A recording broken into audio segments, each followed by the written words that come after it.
Itagihapon po din maghilabot o magkontrol hit gobyerno. So magkaiba po ang estado ang gobyerno, magkaiba gihapon po ang estado hit simbahan. As a Christian church, amo itong aton ginpa-practice.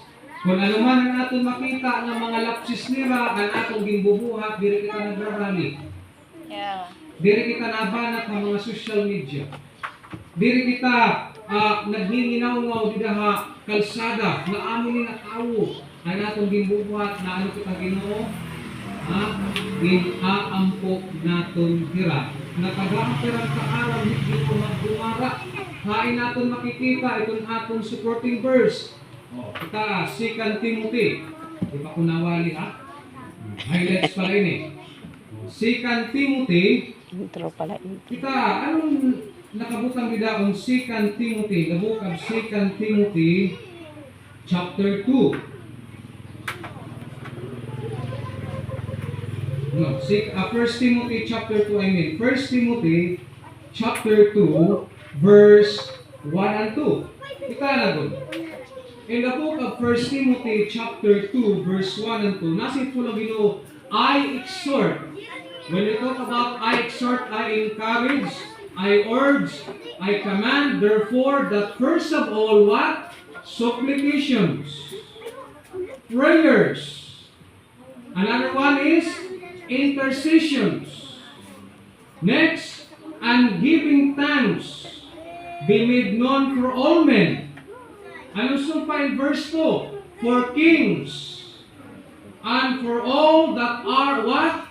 In authority. Iampo nato nila. Amen. Nga maging maupay nila pag dumarang ating buhay.